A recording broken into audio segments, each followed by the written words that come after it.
am so excited to have these fearless Latinas. We've been talking and maybe drinking a little bit because it is the end of the day. I want to just define what LatinX is, because several people have come up to me and been like, what is this LatinX? What does LatinX mean? So let's go ahead and get that out of the way, because I think it's important that everybody here be aware that there is a new social movement afoot. And LatinX, as I like to consider it, is a movement that's been around for a minute. It was started by the LGBT community to sort of de-genderize the Latin designation. So we're not just Latino, we're not just Latina, but it's more inclusive than that. And from that has also grown. And the millennials, the Latin millennials, have adopted it as sort of this way of calling themselves around their pride in their communities, and also the activism that they feel and the passion that they feel for their communities. So I just wanted to establish that.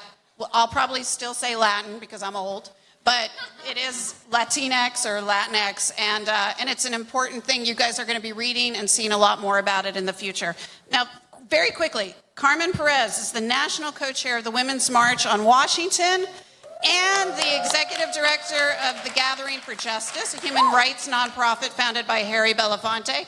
And I don't often get to host panels where I get to quote Oprah Winfrey, but Oprah Winfrey said of Carmen Perez that she is one of the most important leaders of our time.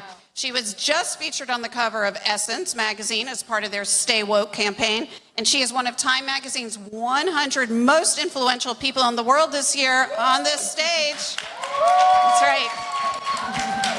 Senator Kristen Gillibrand said of her in that issue of Time that the march on January 21st, which saw millions of people, not just women, march worldwide, was the rebirth of the women's movement, and that it was the most inspiring and transformational moment she had ever witnessed in politics. So there we go. We're happy to have her. Now I want to Jackie, who I know all of you recognize because we all binge on Orange is the New Black, and we're about to binge again come June for the 5th season. Award-winning actress. She is also a fabulous singer and songwriter, and as it pertains to this panel, a very vocal advocate for social justice issues, and lends her tremendous voice and platform to such causes as the Women's March. She also, if you haven't looked it up, you got to look it up. She wrote an essay for Refinery 29 recently entitled, "I'm a Latina actress, but I want the white girl roles," that went across the internet like wildfire. So I'm proud of her for being fearless and for having a voice and not being able to say the truth. And Becky G is a #1 Billboard artist. That's right. With a massive social media following, she rules the small screen in Empire and currently on the big screen in Power Rangers. I know. And like our guests here, she is not one to shy away from issues. She is playing in Power Rangers the first openly gay Power Ranger, which is pretty darn badass for a Latina, so congratulations. And her video, which she co-directed and co-produced for Sola, which is, as I mentioned, got 60 million views, very, very candidly and provocatively deals with the issue of domestic violence in a way that's extraordinarily powerful. And she did a song in response to President Trump's remarks against illegal Mexican immigrants 2 years ago called "We Are All Mexico." So this is like, there is no more powerful Latina movement going on than what is sitting right here. That's right. So thank you guys.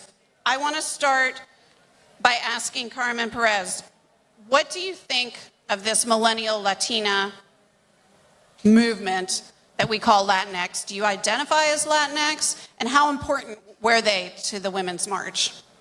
So first of all, I want to thank you for having us here. It's truly an honor to be sitting up here with such phenomenal women. I also want to thank all of you who are in the crowd, especially because when I think about Latinx activism, there aren't many of us that show up. And so the fact that this is not a standing room, doesn't have a whole crowd, is truly a representation of how we show up in community. And I've been doing this work for 20 years, and I certainly do identify with LatinX and Chicana X. I'm Mexican American. My father is Chicano. My mother is from Mexico. But, you know, oftentimes what I know is that I'm always the only Latina in the room. And when I got asked to help co-chair the Women's March after the election of number 45, I felt it was my responsibility to do so. Not because I needed another job. I run a national organization for Harry Belafonte, and that is something that is extremely rewarding, but also challenging, because I wake up every single day trying to fight injustice like police brutality, prison reform, working on policies to remove 16-year-olds and 17-year-olds from adult prisons where they are exposed to violence and rape and all these different things. So I do that on a daily basis, and I've been doing it for 20 years. So I didn't need to infuse myself in organizing one of the most massive marches in the world, but I did it because I have a responsibility not only to my family, but to my community. Because number 45 attacked our people. He was extremely vulgar when it came to the Latino community, the Latinx community. And so I felt, as a person who had been working for the past 20 years, organizing marches from New York City to DC, walking 250 miles, organizing conferences, merging art and activism, I felt it was my responsibility, because I also wanted to show other Latinx people, specifically young people, children, that they could sit in a position of leadership, that they could also look like me and sit in a place where you make a difference. And so to answer your question, yes, I identify with Latinx. I think it's extremely important that we show millennials that there is a lane for them to be a part of a movement, that they don't necessarily just have to sit and wait for Superman to come and save them, because we are the ones we've been waiting for. Oh, wow. Was that We Superman? are so hot that we set off the fire alarm. Superman is coming, everyone. I know, right? Wait, but oh, I don't know. What are we supposed to do, guys? Because I want to keep talking. I'd just like to state that this happened yesterday as well, so I don't know if to take it serious or not. I think we're good. I'm sorry about this, guys. Stop the time. They're checking.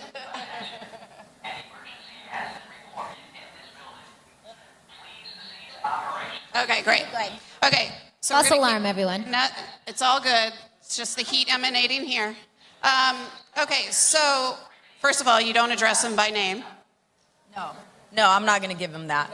So what's really interesting is the fact that, like, he's supposed to be our president, right? But when I think of a leader, and what I think about even me being a leader, is that I don't use verbiage that is offensive towards other communities. I feel like all of us, how do we create entry points for people to get involved? I don't say, well, men don't belong in the women's movement. I certainly believe that men are allies and need to be part of the women's movement. I don't think that Latinos should not be part of Black Lives Matter. So it's kind of interesting that he is supposedly our president, but he's not a leader.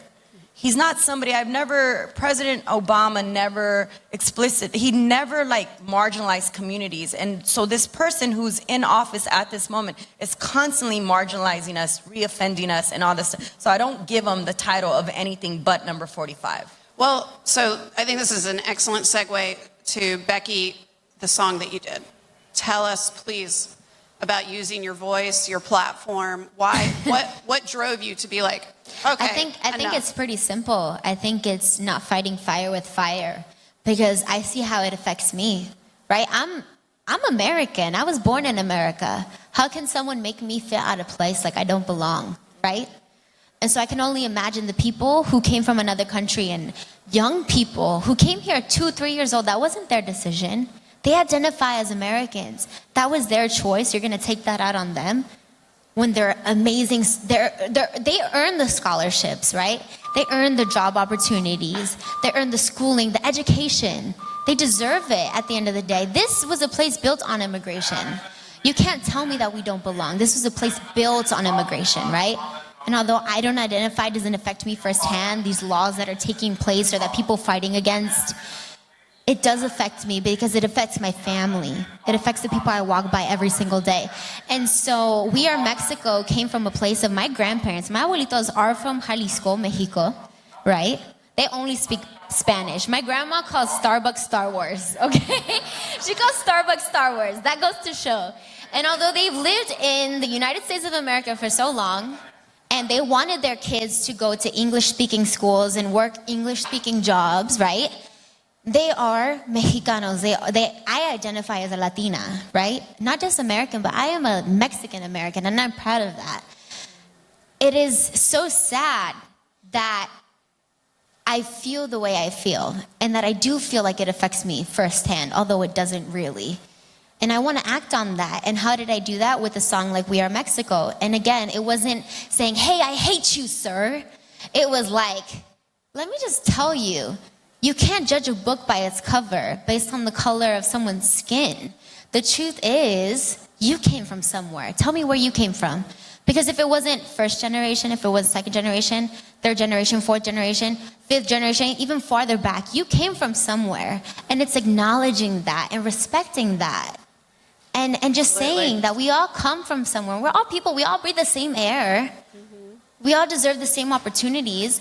And no matter what color of skin, you, unless you act good or bad, which everyone knows what's good from bad, that's when you can judge someone, right? On how they treat you as a person. Just because I have a friend who's dark doesn't mean they're gonna hurt me, that they're gonna steal something from me, that they deserve their lives to be taken away. No. Right.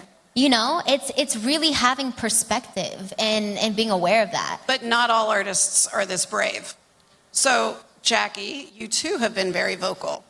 Are you ever nervous about saying too much? Do you ever go, nope, I shouldn't go there?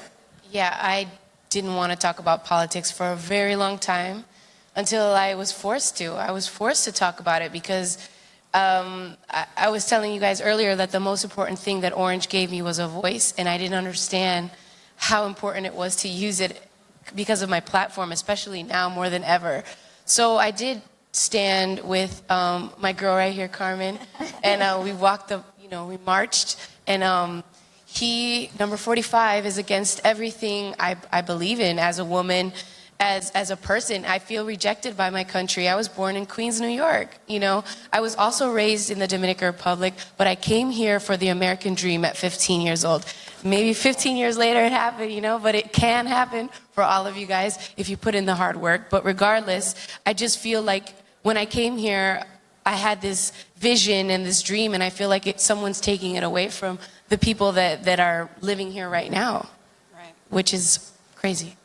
Well, has anybody advised you against having a voice? Becky or Jackie? Thankfully, no. Which I think, especially in the industry that I'm in, it's very often that artists, actresses, or actors in general, you have to do what's safe, right? Whatever gives you the opportunity. And I understand that. But at the end of the day, who I am as a person, I'm not going to sacrifice that. And I'm not going to do something just because the opportunity is there. Because sometimes the opportunity isn't always right. And it's knowing that, trusting that gut instinct. Is this who I am? And if it is, then okay. I can't tell you any different. Because the truth is, not everyone was raised the same way. And you can't take that out on someone because they don't know any different.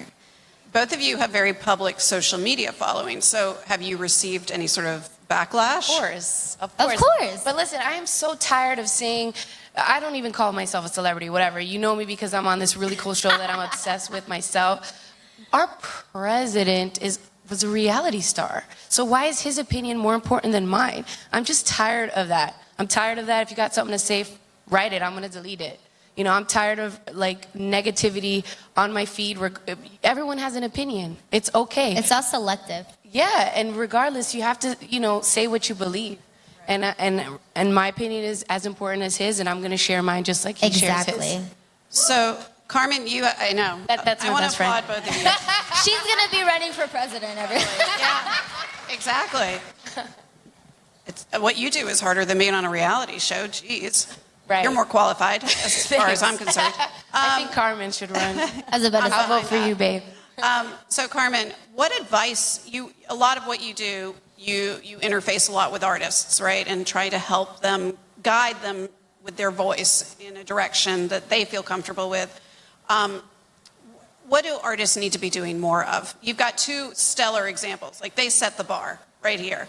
But we all know that there are a lot of artists out there that are not. Yeah, so luckily I worked for Harry Belafonte, who used his platform to... I called him the OG original music yeah, he's the activist. I used to call him the Deo man. I was like, who's Harry Belafonte? Deo!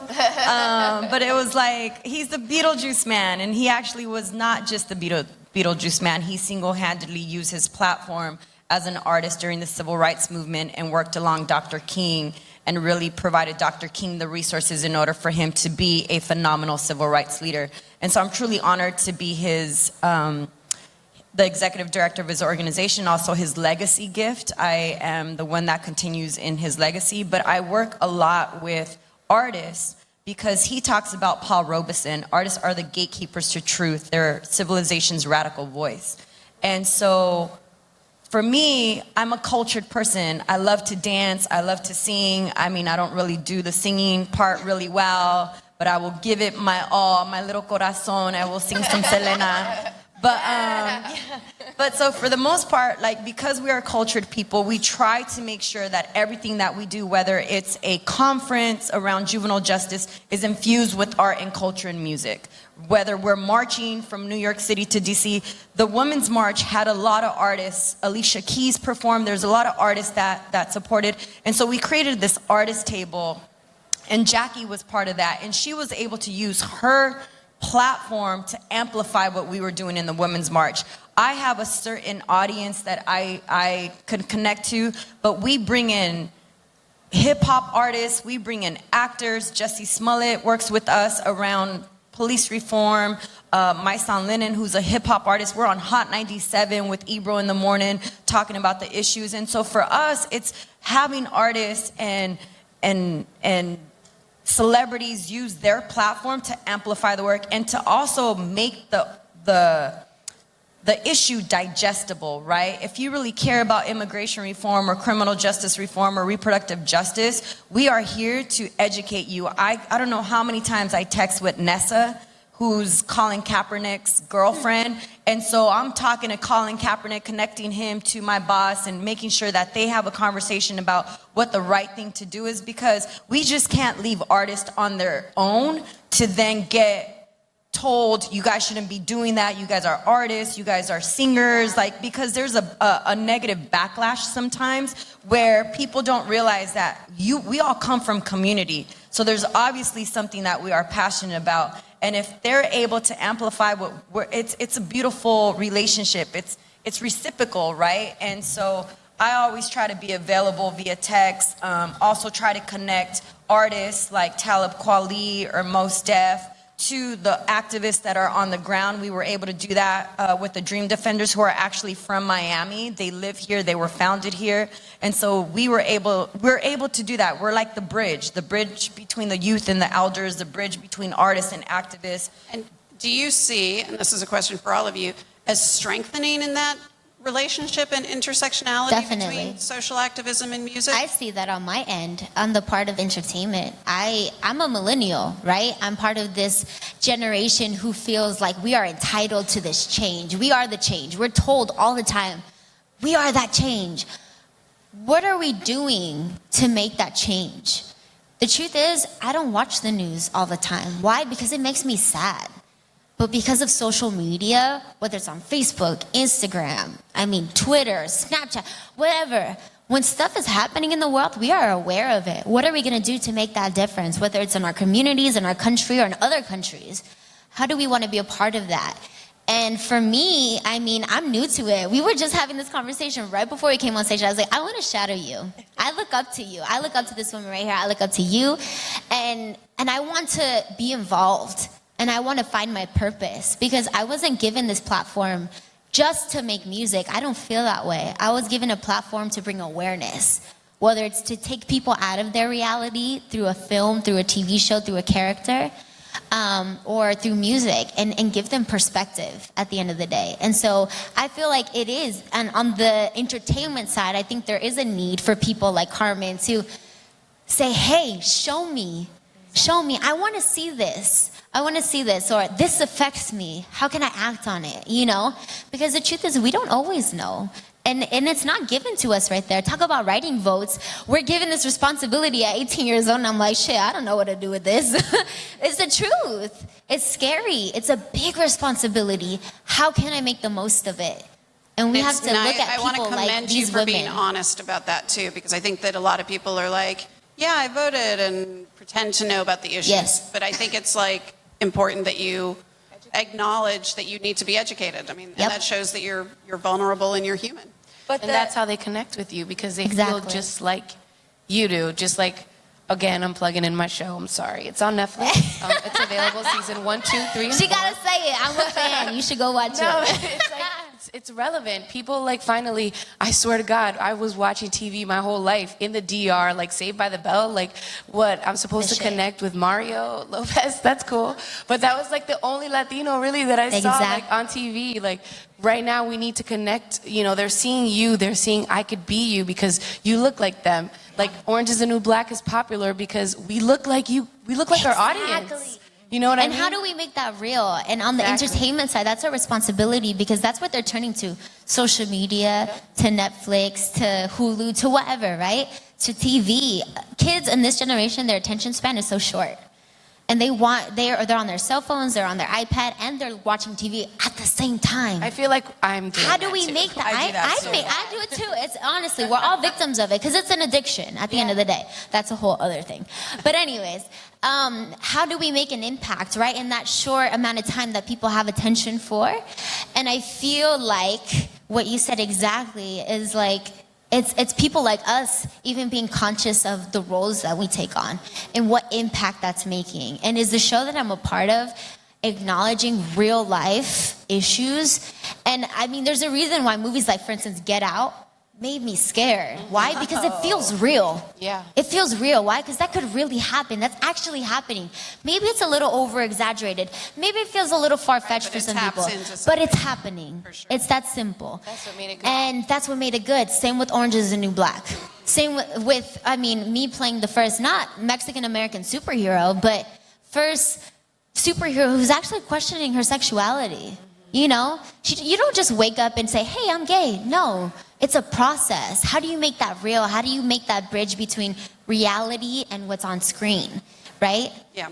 But I want to add something. What's really interesting when we talk about entertainment, like there have been so many artists that have been blacklisted because they've spoken out about issues that they care about. And so oftentimes I don't want to like dismiss that, right? So the fact that we have two dope, phenomenal artists here that are willing to use their platform to speak about something they care about is not necessarily something that's always welcomed. And I think about the Latino engagement. I think about, you know, those of us that are working on police accountability, or I went to Flint and I went and I met with the Latino community, and everybody thinks about, you know, Flint is where we're poisoning our young people, right?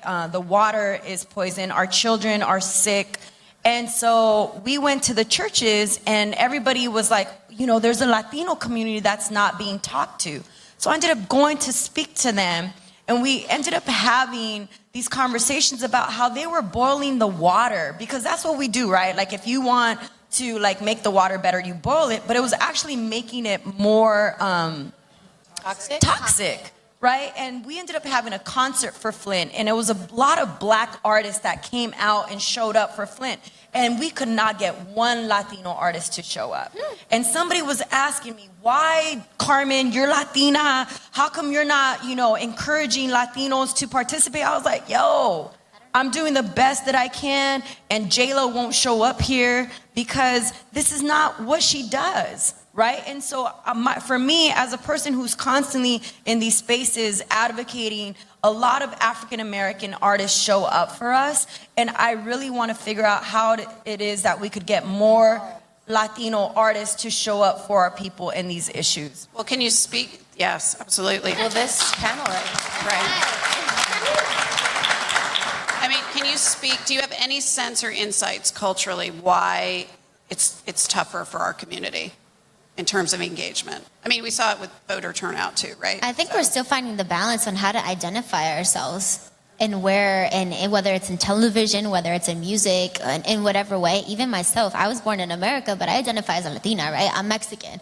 I tell people all the time, I'm as Mexican as it gets. Like, although my Spanish may be flawed, like, being the youngest one here, like, I still have a hard time identifying myself in certain things, and people don't feel like, well, if it doesn't affect me firsthand, then maybe I shouldn't talk about it. But it does affect us. It does. And I grew up in a home where we had the duality of the victim and offender. My brother was always in and out of jail. My sister was killed and buried on my 17th birthday. How to navigate the system at a very young age and learn it. But what was interesting is that I didn't know how to articulate what I was going through. It was just a way of living. We Latinos go through so much every single day, try to survive every single day, that we don't realize that what's happening to us is actually injustice. And my feelings about Latinos not being involved is because it's cultural. We get told, don't make too much noise, no hables tanto, oh my God, you're too radical, you're too this, you're too that, you're too loud.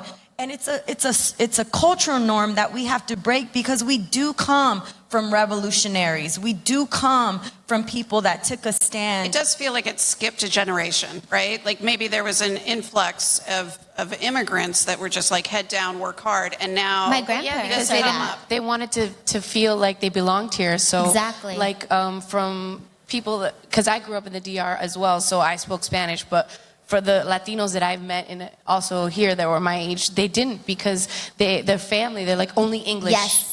Only English. That's my abuelitos. Yeah, because that's why they wanted you to feel that you belonged here, and maybe if they heard you spoke Spanish. How people were judged based off of an accent. Yeah, it's crazy. Right? My abuelos came from Mexico. They came from Jalisco. My grandparents wanted them to go to English-speaking schools, like English-speaking jobs, right? They wanted to have the American dream, as you said.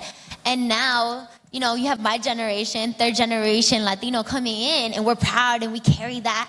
And then we have even our own people saying, you're not Latino enough. Oh my God, I was just in Mexico. So many times I'm like, that's still happening. yeah. how can you tell me that? You don't look the truth Dominican. Is, you don't look I am. Latino enough. You don't look Dominican. You don't look You don't look Mexican. like them. You don't. The biggest thing, honestly, the language barrier. You don't speak Spanish though, or you don't speak Spanish perfect. You're not Latin enough. That's a way How is that of- so? But I think that's what we're hoping that the That's another Latinx issue thing is of trying itself. to change a little bit. That we're Well, trying to be. the Everybody's younger different. generation feeling that it doesn't matter if your Spanish is flawed. It doesn't lessen the blood running through your veins, the story, the history behind your last name, or how far you've come. Like, honestly speaking, if it weren't for my grandparents being so brave, coming to a country to make something out of nothing, right? Better job opportunities, better schooling opportunities, just to be safe. Not just in Mexico, right? You go to El Salvador, you go to wherever in the world. It's hard. People come to America for those opportunities. And so for me to be here and to make my grandparents proud, that's my biggest pride in what I do. It's not how many followers I have. I'm not valued by that, or how long my hair is, or how perfect my skin is. No, it's about being here and being proud of where I come from, and not making it all about that. That's not just my sale, right? Because there's not enough of it in the market. It's who I am. And finding that balance between the two. And I think people are still finding that balance. Right. But And I think examples here are people that are very in touch with honoring that legacy. And I think that's why we gravitate towards that sort of common desire to activate and to take responsibility for being here in this country, on this planet. Jackie, I just want to turn really quickly to you in this essay that you wrote for Refinery that did so, blew up the internet in certain circles. Can you tell us a little bit about what motivated that? And I would imagine that message also resonates beyond just film. Of course. I moved here real quick story, I moved here when I was 15 to be the actress and singer that I wanted to be. But again, I was this brown-skinned, curly-haired girl who spoke Spanish, and I don't know where to place her. You don't look Mexican enough. I'm like, okay, but I'm Dominican. Regardless, we all look different, you know? It's still happening right now. And it's still happening. It's still happening. They have this perfect Latina, petite, cute, like, girl that they vision, right? Of Mexicana or of Latina, and they don't understand that we all look so different. many different shades There's to it. eight Latinas on a show right now, my show, and that's why we're pioneering. So I said I want the white girl role because usually that's the lead role, right? Well, you know, I feel like there are not enough stories of us, and this country has been diverse forever, you know. I'm Native American as well. I just found out through Ancestry.com. But so regardless, I want to create. I'm doing my own production company. It's called Unspoken Film, about things that we're afraid to talk about. There's going to be stories about rape that's happening in the military, stories about immigration reform, stories about things that are happening in the States, and it's based on women writers, women directors, women, you know, ideas. And since you're not writing for me, I'm going to write for myself. I'm sorry. So that's what I meant by, like, I want a white girl role. Not literally, I want to be a white girl. That's not what I meant. You guys are Sorry, so Kelly inspiring. That's amazing. I want to open it up to any questions that there might be out here. We don't bite. Yes. Can I just say, yeah. one of the Yes. things about us Latinos, when you talk about, you know, there's so much divisiveness that happens in our communities, and they pit us against one another, and they other us. And so, for instance, when they say, oh, you don't look Latina enough, or no hablas español, and eres pocha, or whatever it may be, it's the way in which they keep us from actually building collective power. And I want all of you to know that the next election in 2025, we are going to be the majority. Latinos are the majority They tell in us we're this the minority. country We are the right majority. now. That's right. And so we need to make sure that we take over local elections, state elections, federal elections. We have the power in our hands to change the landscape of this country and make it ours. And I just wanted to say that. Thank you. Amen. I'm sorry, I'm It's going to so have to true. piggyback that. See, have everyone to. has something good to say. No, well, I'm just telling you, in Hollywood, I'm sorry, that's my little world right now. But regardless, the reason why I feel like maybe Latinos weren't so united is because of we don't have enough opportunities. Nope. And we're always fighting for that one. There's one Latin role. There's one Latin Power Ranger. There's one, you know, and we all want that role, you know? So maybe that's why we don't help each other out. But this generation is changing that. Like, Becky's going to help me. I'm going to help Becky. Like, she's the bridge to what we want to do in life. And you know what I mean? I'll We write wanna about it. A greater we purpose. all want to help each other. We need to stand more united. Yeah. And we have to create opportunities for ourselves. That's why I'm making my production company. Sorry, that's all I have to say. It's not a selfish reason. Right. No, I love it. Although I'm gonna star in the first We one, cannot too. keep down our activism roots and passion. Okay, there was a question. Hi, my name is Katarina. I'm a journalist. I am also very divisive because I speak Spanish very well, English very well, so people usually, I get the same questions. You don't look Latina, pero hablo español perfecto. So, yeah. I Story of my lived in Colombia for a while, and I do notice it here, and I notice the pattern there that many times we have issues with colorism. We as Latinos reject ourselves. So others reject us, but we even reject ourselves, you know. Somebody Yep. darker is always inferior than the lighter one, and we prefer somebody with blue eyes. And you see it in advertising, you see it in marketing, that the very European-looking model is always picked before the indigenous one. What advice do you ladies give to these communities and how to change that and how to change that mindset? I feel like some designers, some people in the industry are trying to change it. However, it's still a challenge, and it's still a stigma that even, you know, somebody like me sees and feels. So I just want to, and I'll let them answer the question, but so there's something that happens in all Latino America, and it's white supremacy. And there's an erasure of blackness that happens in the world. And we see that whether I travel to El Salvador or I travel to Mexico, Cuba, wherever it may be, I see it. And we need to fight against that. We need to fight against white supremacy. And there is shadeism. I was having a conversation with my niece. She's 16 years old. She's morenita. She's gorgeous. And she herself was saying, I'm so dark. I wish I was your color. And I was like, wait, what? Who told you that, right? And so again, we say things like, oh, it is negra, it is this, it is that.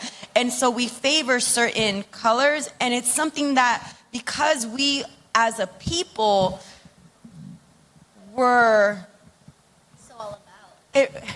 I don't know how to say this, I don't want to offend anybody, but we are a rapage, right? Of the Spaniards that came to our country and raped us, our indigenous people, and they enslaved Africans and brought them, and so like we really need to know our history, and it's the reason why there's so much of that in our own community, and the fact that we continue to perpetuate that is something that we can actually put an end to today.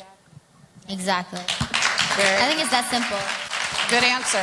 Like I told you, I It's did a that. it's a very Totally. dark, not even secret, but it's something that runs, it's a dark current that runs It's a under dark all of our current. histories. Even within our own people, and I think that's the thing. At the end of the day, I feel like if you really want to make an impact, start with being a good person. Start with really, again, educating yourself and being aware.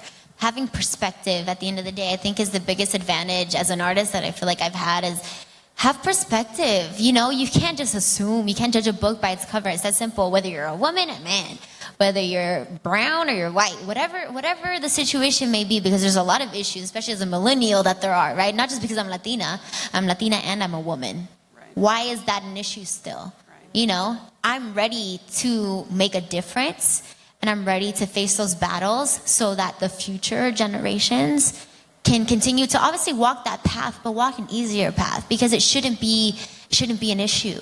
So I think to answer your question in part, more role models like this coming to the surface and bringing visibility. Do you have more questions? Yeah, Right one here. more Yes. question. Oh, sorry. Yeah. You want to go ahead? Everybody's talked about social media and marketing, but what about social media and activism? Latin activism, what are you doing for that? Good examples of that, or do's and don'ts that you've learned in your careers using social media and activism? My life changed because of the internet. The truth is I got discovered off of YouTube when I was 14 years old. And I mean, it changed my life. You know, there's a reason why I'm able to now contribute to, you know, my family and to be able to give them an easier way of living. I was 9 years old living in my grandparents' garage in Inglewood. And because of my grandparents and looking at people who came again from another country who made something out of nothing, I found myself in a situation, maybe not as serious, but serious to me at 9 years old, you know, aware and acknowledging where our family was, saying, hey, I want to make something out of nothing. What am I going to do to make a difference? And when I was 14, YouTube did that. Just off of making a cover. It was like, I explain it like Willy Wonka and the Amazing Chocolate Factory, right? There's all these chocolate bars. Chocolate bars are everywhere and accessible to everyone, but there's only a couple golden tickets. And I was very blessed enough to get that golden ticket. And I didn't take that golden ticket for granted. There's a reason why I'm still here, right? A decade later. I'm a baby still, but I've experienced a lot. Not just because I'm a woman in this industry, because I'm a Latino in this industry. And it's amazing. I feel like you have to, it's a blessing and a curse. As hard as it is sometimes to say, I don't want to be on today. I don't want to tell people that I want to take pictures today. You know what? At the end of the day, it's what I signed up for. And I'm not going to take this opportunity for granted. Because if I can take this person and make a difference in their life, or give them a different viewpoint, different perspective, or make them happy and take them out of their reality, whether it's through music or acting, I want to do that.